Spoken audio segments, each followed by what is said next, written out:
Hello friends, welcome to couch coffee books.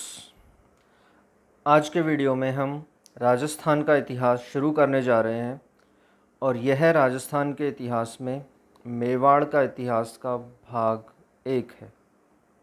तो चलिए शुरू करते हैं। मेवाड़ का इतिहास। इसका प्राचीन नाम जो हमें मिलता है वो है मेदपाट, प्रागवाट या शिवी जनपद। प्राचीन काल में मेवाड़ को इन 3 नामों से जाना जाता था। मेदपाट क्योंकि यहाँ मेर जाति निवास करती थी और मेर का बाद में मेद हो गया और उसी से मेदपाट कहा जाता है। प्रागवाट क्योंकि ये पहाड़ी पठारी इलाका है इसलिए इसको प्रागवाट कहा जाता है। और शिवी जनपद भी यहाँ पर शिवी नाम की जनजाति रहा करती थी इसलिए इसे शिवी जनपद कहा जाता था। मेवाड़ का जो इलाका था वो आप इस मैप में देख सकते हैं। इसमें भीलवाड़ा का कुछ हिस्सा, राजसमंद, उदयपुर, चित्तौड़गढ़ ये हिस्से शामिल थे। और आप गलती ये ना करें कि डूंगरपुर, बांसवाड़ा को भी इसमें शामिल कर लें क्योंकि इसे वागड़ क्षेत्र कहा जाता था और मेवाड़ वाले हिस्से में ये हिस्सा आता था। मेवाड़ में गुहिल वंश का शासन था। हम इस वीडियो में गुहिल वंश के शासन के बारे में जानेंगे।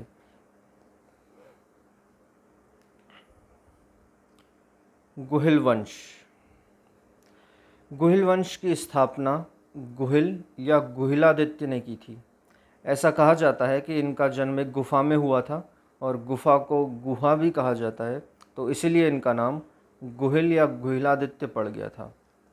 इन्होंने 566 ईस्वी में इसकी स्थापना की थी। इनके पिता का नाम शिलादित्य था जो कि वल्लभी के राजा थे। वल्लभी गुजरात में पड़ता है, वहाँ के राजा थे इनके पिता शिलादित्य। गुहिल वंश की कुल शाखाएं 24 थी जिनमें मेवाड़ के गुहिल सर्वाधिक प्रसिद्ध हैं। कुल 24 शाखाओं में से मेवाड़ के जो गुहिल हैं वो सर्वाधिक प्रसिद्ध शाखा हुई है। गुहिल राजा सूर्यवंशी हिंदू थे और इनकी कुल देवी है बाण माता। फिर अगले जो गुहिल वंश के शासक हुए हैं वो है बापा रावल। इनका वास्तविक नाम था कालभोज और जो बापा रावल थी वो इनकी उपाधि थी। इनके गुरु का नाम था हरित ऋषि। ऐसा कहा जाता है कि ये हरित ऋषि की गायें चराया करते थे और हरित ऋषि ने खुश होकर इनको मेवाड़ का राज्य सौंप दिया था। इन्होंने एक मौर्य सम्राट थे मान मौर्य, इनको हराकर चित्तौड़ पर अधिकार किया था। तो चित्तौड़ पर अधिकार करने वाले मेवाड़ के गुहिल वंश के शासक थे बापा रावल। इन्होंने मान मौर्य को 734 ईस्वी में पराजित किया और चित्तौड़ पर अधिकार कर लिया। इन्होंने अपनी राजधानी नागदा को बनाया। नागदा वर्तमान उदयपुर में है। नागदा में एकलिंग मंदिर का निर्माण भी करवाया। तो बप्पा रावल ने चित्तौड़ पर अधिकार किया, राजधानी नागदा को बनाया तथा नागदा में एकलिंग मंदिर का निर्माण करवाया। और मेवाड़ के जो राजा हैं वो खुद को एकलिंग जी का दीवान मानते हैं। ये स्वयं को राजा नहीं मानते, ये मानते हैं कि मेवाड़ के शासक हैं एकलिंग जी और हम केवल उनके दीवान हैं, दीवान के रूप में कार्य कर रहे हैं। एक इतिहासकार हुए हैं सीवी वैद्य। उन्होंने बापा रावल की तुलना चार्ल्स मार्टेल से की है जो कि फ्रांसीसी सेनापति था। तो बापा रावल इतने प्रतापी शासक थे कि सीवी वैद्य ने उनकी तुलना चार्ल्स मार्टेल से की है। मेवाड़ में 115 ग्रेन के सोने के सिक्के इन्होंने चलाए थे। ग्रेन होते हैं जैसे अनाज के दाने होते हैं, उसको जो मेजर करने की यूनिट उस टाइम हुआ करती थी ग्रेन। ग्रेन का मतलब दाने होते हैं, तो उससे मेजर करते थे। तो 115 ग्रेन के सोने के सिक्के इन्होंने चलाए थे। और बप्पा रावल की उपाधियां हैं हिंदू सूरज, राजगुरु और चक्कवे। चक्कवे यानी ये चक्कवे है, ये गलत हो गया। चक्कवे मीन्स चारों दिशाओं का विजेता। इसके बाद आते हैं अल्लट या आलू रावल। इनका एक नाम है आलू रावल। इनको याद करने के लिए आपको सिर्फ एक वर्ड याद रखना होगा, आलू। आलू आप सब जानते हैं, खाते हैं आलू, तो उससे आप इस पूरे अल्हट्टे के या आलू रावल के बारे में याद कर पाएंगे। एक तो देखिए आ से आलू, आ से आहड़, तो इन्होंने आहड़ को अपनी दूसरी राजधानी बनाया था। बप्पा रावल ने राजधानी बनाया था नागदा को, और इन्होंने अपनी दूसरी राजधानी बनाया आहड़ को। एक शब्द आएगा यहाँ पर वराह। वराह का मतलब सुअर होता है, और वराह भगवान विष्णु का भी अवतार था इस तरह का, जो उन्होंने पृथ्वी को उठाया था। तो हमको ये याद रखना है, नौकरशाही का याद रखना है, और हरिया देवी। तो देखिए आलू से हम याद रखेंगे, आ से आहड़ हो गया। आलू, अगर आप ज़्यादा आलू खाएंगे तो कैसे हो जाएंगे? मोटे हो जाएंगे। और मोटा क्या होता है? सूअर भी बहुत मोटा होता है, वो दिन भर खाता रहता है। तो अगर आप आलू खाएंगे तो सूअर के जैसे मोटे हो जाएंगे। तो इससे आप वराह मंदिर याद रख सकते हैं। जब कोई आदमी बहुत ज़्यादा मोटा हो जाएगा तो वो अपना काम नहीं कर पाएगा ठीक से, तो उसको नौकरों की ज़रूरत होगी। तो इन्होंने मेवाड़ में नौकरशाही की स्थापना की। अच्छा, अगर आप बहुत ज़्यादा आलू खाएंगे, मोटे हो जाएंगे, तो लोग आपको क्या कहेंगे कि तुम एक्सरसाइज करो और हरी सब्जियां खाओ। हरी से हरिया देवी, फ्रूट्स खाओ, वेजिटेबल्स खाओ, हरी सब्जियां खाओ। तो इन्होंने हुण राजकुमारी हरिया देवी से विवाह किया था। तो देख लेते हैं, इन्होंने दूसरी राजधानी आहड़ को बनाया, आहड़ में वराह मंदिर का निर्माण करवाया, मेवाड़ में नौकरशाही की स्थापना की, और इन्होंने विवाह हुण राजकुमारी हरिया देवी से किया था। तो आप आलू को याद करके, क्योंकि इनके नाम में भी आलू आ रहा है, ये चीज़ें याद रख सकते हैं। अगले हुए हैं शासक जैत्र सिंह। जैत्र सिंह के समय एक युद्ध हुआ था भूताला, जो कि उदयपुर में है। भूताला का युद्ध 1227 में ये हुआ था जैत्र सिंह और इल्तुतमिश के बीच में, और इसमें विनर थे जैत्र सिंह। इस युद्ध के बारे में जो स्रोत है वो है हम्मीर मदमर्दन। ये जयसिंह सूरी की पुस्तक है, और उसका नाम है हम्मीर मदमर्दन। इसमें जैत्र सिंह और इल्तुतमिश के युद्ध की जानकारी मिलती है। जब जैत्र सिंह ने इल्तुतमिश को पराजित कर दिया था, तो जब इल्तुतमिश की सेना लौट रही थी वापस, तो इन्होंने नागदा को लूट लिया। वहाँ लूटपाट मचाई, मार काट की, घरों को जला दिया, तोड़ फोड़ कर दी, नागदा को बुरी तरह लूट लिया। तो इन्होंने नई राजधानी फिर बनाया चित्तौड़ को। चित्तौड़ वही है जिसको मान मौर्य को हराकर बप्पा रावल ने अधिकार कर लिया था। जैत्र सिंह का शासनकाल मेवाड़ का स्वर्णकाल कहा जाता है। जैत्र सिंह के शासनकाल को मेवाड़ का स्वर्णकाल कहा जाता है। इसको याद करने के लिए भी मैंने एक ट्रिक बनाई है। ट्रिक कुछ इस तरह है, जैत्र सिंह के पास सोना बहुत था, तो भूतों ने उस पर आक्रमण कर दिया, तो उसने उन्हें किशमिश की मदिरा पिलाकर चित्त कर दिया। ये लाइन आप फिर से सुन लीजिए। जैत्र सिंह के पास सोना बहुत था, तो भूतों ने उस पर आक्रमण कर दिया, तो उसने उन्हें किशमिश की मदिरा पिलाकर चित्त कर दिया। जैत्र सिंह के पास सोना बहुत था, यानी मेवाड़ का स्वर्णकाल। भूतों ने उस पर आक्रमण कर दिया, सोना देख के तो भूतों से भूताला का युद्ध, तो उसने उन्हें किशमिश खिला दी। किशमिश में मिश से आप इल्तुतमिश याद रख लीजिए। भूताला का युद्ध जैत्र सिंह और इल्तुतमिश के बीच हुआ था। किशमिश की मदिरा, मदिरा से आपको याद रखना पड़ेगा मर्दन, हम्मीर मदमर्दन। और चित्त से याद होगा चित्तौड़गढ़, इसने राजधानी दूसरी बनाई थी चित्तौड़गढ़ को। तो हम याद रख सकते हैं इस तरह से। भूताला का युद्ध जैत्र सिंह और इल्तुतमिश के बीच हुआ था। जैत्र सिंह इसमें जीत गए थे। स्रोत है हम्मीर मदमर्दन, जयसिंह सूरी की पुस्तक। लौटती हुई सेना ने नागदा को लूट लिया था, नई राजधानी चित्तौड़ बनाई, और मेवाड़ का स्वर्णकाल इनके शासन को कहा जाता है। फिर आते हैं रतन सिंह। इनके बारे में तो शायद आपने पहले भी सुना ही होगा, मूवी तो देखी होगी, पद्मावत, काफ़ी कंट्रोवर्शियल मूवी रही थी। तो ये वही रतन सिंह है, रानी पद्मिनी के पति। इनके एक छोटे भाई थे जिनका नाम था कुंभकर्ण। ये मेवाड़ को छोड़कर नेपाल चले गए थे और वहाँ गुहिल वंश की राणा शाखा को स्थापित किया था। तो इनका नाम था रावल रतन सिंह। अभी तक के शासक रावल की उपाधि का प्रयोग करते थे। कुंभकर्ण ने राणा शाखा को स्थापित किया नेपाल में। क्वेश्चन आए कि नेपाल में मेवाड़ का शासन किसने स्थापित किया, तो कुंभकर्ण ने। 1303 ईस्वी में अलाउद्दीन खिलजी ने चित्तौड़ पर आक्रमण किया। अलाउद्दीन खिलजी के आक्रमण के क्या कारण थे? एक कारण तो आप जानते ही हैं, रानी पद्मिनी की सुंदरता, लेकिन ये बहुत ही गौण कारण था, उतना प्रमुख कारण नहीं था। क्योंकि खिलजी ने तो पूरे भारत के कई राज्यों पर आक्रमण किया था। सभी जगह रानी पद्मिनी तो थी नहीं कि वो सिर्फ उन्हीं के लिए आक्रमण करे। और भी प्रमुख कारण थे। एक थी साम्राज्यवादी नीति, उसको अपने साम्राज्य का विस्तार करना था। चित्तौड़ का सामरिक और व्यापारिक महत्व था। सुल्तान की प्रतिष्ठा का प्रश्न था और चित्तौड़ का बढ़ता हुआ प्रभाव और रानी पद्मिनी की सुंदरता। तो ये 5 प्रमुख कारण थे जिस वजह से अलाउद्दीन खिलजी ने चित्तौड़ पर आक्रमण किया। हम रानी पद्मिनी के बारे में जान लेते हैं। ऐसा कहा जाता है कि ये सिंगल द्वीप की राजकुमारी थी। इनके पिता का नाम था गंधर्व सेन, माता थी चंपावती। और राघव चेतन ने पद्मिनी की सुंदरता के बारे में अलाउद्दीन खिलजी को बताया था। राघव चेतन एक ब्राह्मण था जो रतन सिंह के दरबार में था। वो भी पद्मिनी की सुंदरता पर मोहित हो गया था। तो उससे रतन सिंह ने उसको देश से निकाल दिया था। तो वो फिर अलाउद्दीन खिलजी के पास जाकर पहुंच गया और उसने बताया कि पद्मिनी की सुंदरता के बारे में बताया। और फिर उसी के बाद कहा जाता है कि खिलजी ने चित्तौड़ पर आक्रमण किया था। कहानी आप सबने सुना ही होगा।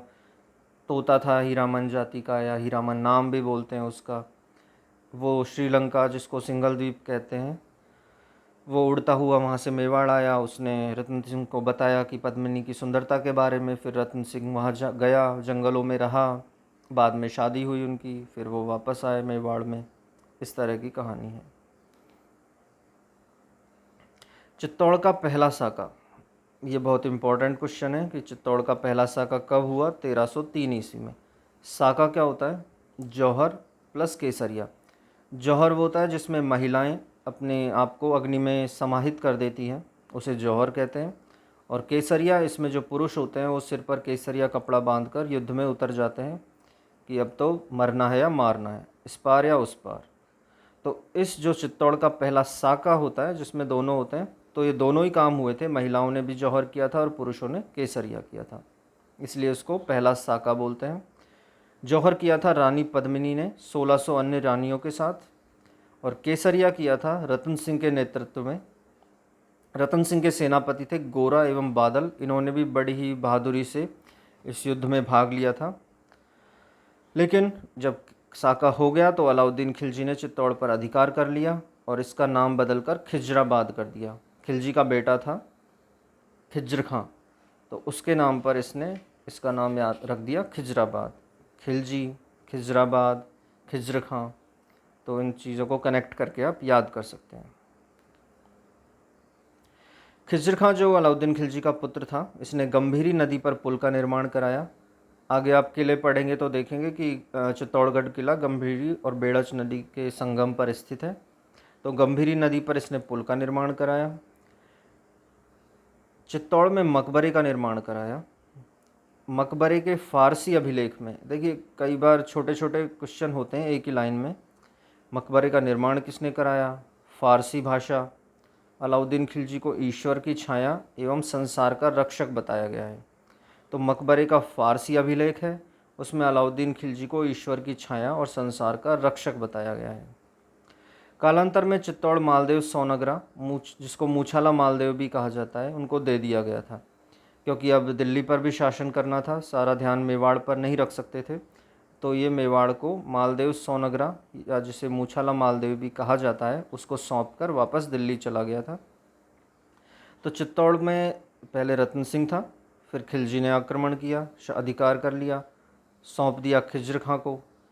खिज्र खां से गया मालदेव सोनगरा के पास। अब आगे हम पढ़ेंगे बनवीर सोनगरा, जो इनका बेटा था मालदेव सोनगरा का, फिर उसने शासन किया। और लास्ट में हम्मीर जो आता है ये मेवाड़ के गोहिल वंश के ही हैं। इन्होंने बनवीर सोनगरा को पराजित करके वापस ये चित्तौड़ पर अधिकार कर लेंगे। तो मैं आपको यहाँ पूरा क्रम बता रहा हूँ। अभी हम आगे का देखते हैं हम्मीर के बारे में। उससे पहले हम ये देख लेते हैं, जो बुक है पद्मावत, जिसमें ये पूरी कहानी है अलाउद्दीन खिलजी के आक्रमण की, पद्मिनी की सुंदरता के बारे में वो सारी कहानी है। इसके लेखक है मलिक मोहम्मद जायसी और इस पुस्तक की भाषा है अवधी। एक और पुस्तक है खजाइन उल फुतूह, जिसका दूसरा नाम है तारीख़ अलाई। ये अमीर खुसरो की पुस्तक है। अलाउद्दीन खिलजी के चित्तौड़ आक्रमण की जानकारी इससे भी मिलती है। खजाइनुल फतूह तारीख़ अलाई। एक पुस्तक है गौरा बादल की चौपाई। चौपाई क्या होता है, जिसमें 4 लाइन्स होती है, दोहे में 2 लाइन्स होती है, चौपाई में 4 लाइन्स का सेट होता है। इसके लेखक है हेमरत्न सूरी। जो रावल रतन सिंह थे ये अंतिम शासक थे मेवाड़ के जिन्होंने रावल उपाधि का प्रयोग किया। इसके बाद के शासक राणा का प्रयोग करने लग गए थे, लेकिन अंतिम शासक थे रावल रतन सिंह जिन्होंने रावल की उपाधि का प्रयोग किया था। अब हम देखते हैं हम्मीर के बारे में। इन्होंने चित्तौड़ पर अधिकार किया। अभी मैंने बताया था बनवीर सोनगरा जो मालदेव का बेटा था उसको हराकर वापस चित्तौड़ पर अधिकार कर लिया था, इसलिए इन्हें मेवाड़ का उद्धारक भी कहा जाता है। हम्मीर का गांव सिसोदा था। ये सिसोदा गांव के रहने वाले थे, इसलिए गुहिल वंश की सिसोदिया शाखा का शासन प्रारंभ हो गया अब यहाँ पर मेवाड़ में। हम्मीर ने राणा की उपाधि का प्रयोग किया। इससे पहले के शासक रावल का करते थे। रतन सिंह अंतिम शासक थे जिन्होंने रावल की उपाधि प्रयोग में ली, और हम्मीर ने राणा उपाधि का प्रयोग किया था। इन्होंने चित्तौड़ में बरवड़ी माता या जिन्हें अन्नपूर्णा माता भी कहते हैं उनका मंदिर बनाया था, जो कि गुहिल वंश की इष्ट देवी कही जाती हैं। हम्मीर को विषम घाटी पंचानन कहा गया है। ये कहा गया है कुंभलगढ़ प्रशस्ति में। ये घाटी है, सॉरी, इसको आप सही कर लेना, विषम घाटी पंचानन। और हम्मीर को वीर राजा कहा गया है रसिक प्रिया नामक पुस्तक में। तो ये हम उपाधियाँ मान सकते हैं कि हम्मीर को विषम घाटी पंचानन किस में कहा गया है, कुंभलगढ़ प्रशस्ति में, और वीर राजा कहा गया है रसिक प्रिया में। फिर इसके बाद आते हैं राणा लाखा या लक्ष्य सिंह भी कहा जाता है इनको।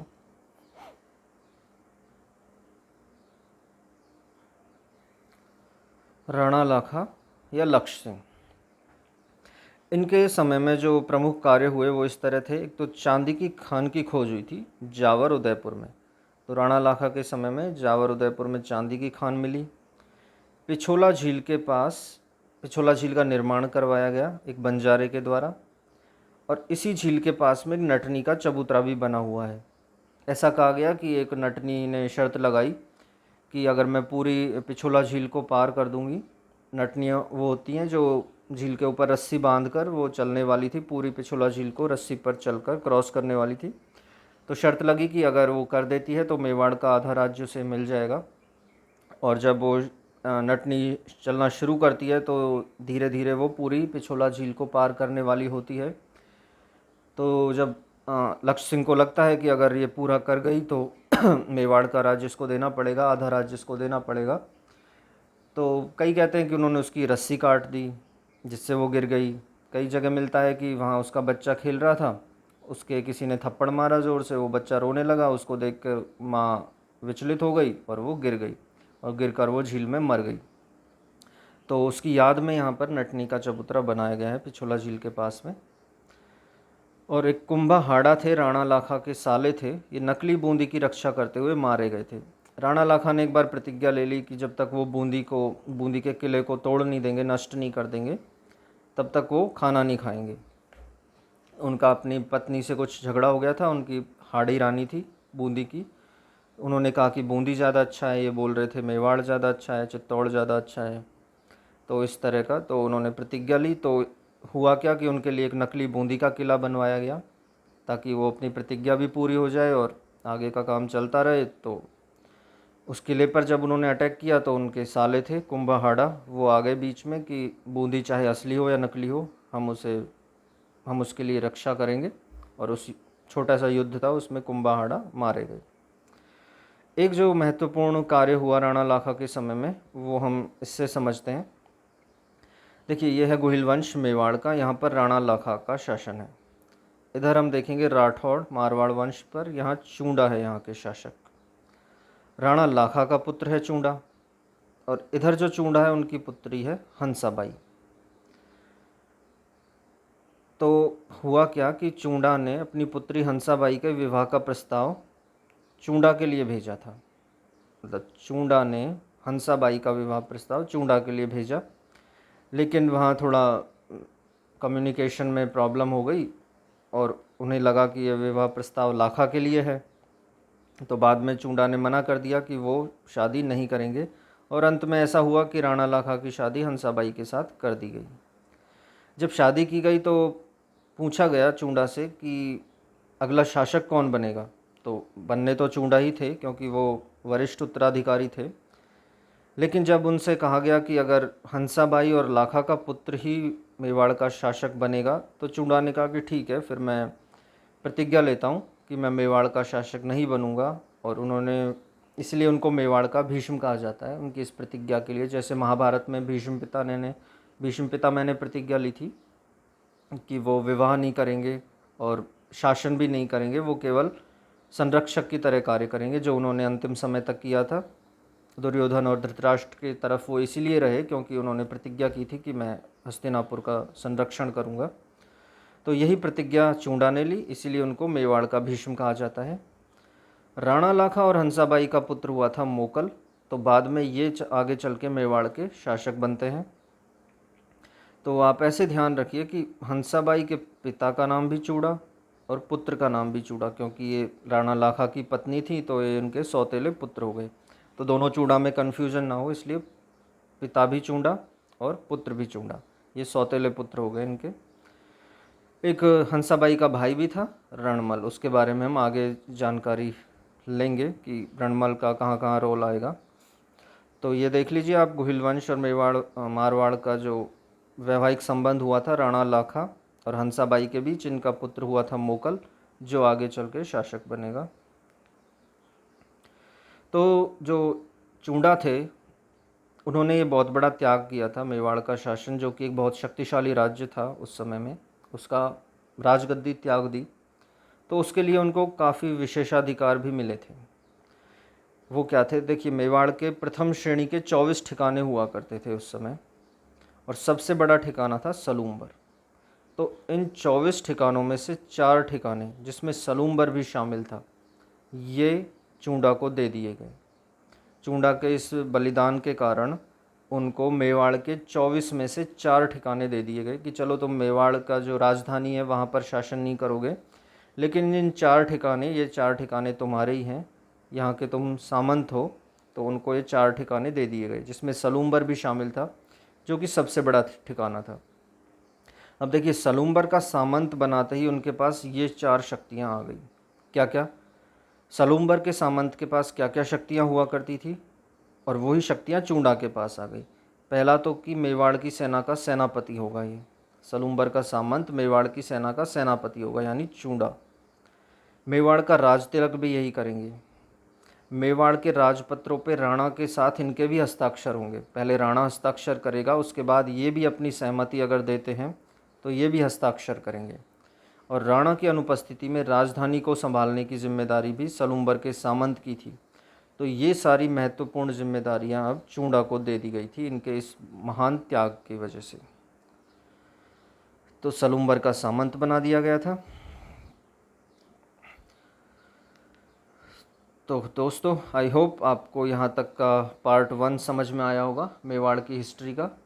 अब हम अगले वीडियो में इसके बाद के शासक, जिनमें मोकल भी आएंगे और भी प्रमुख शासक आएंगे, उनके बारे में अध्ययन करेंगे। Thank you so much for watching. Bye.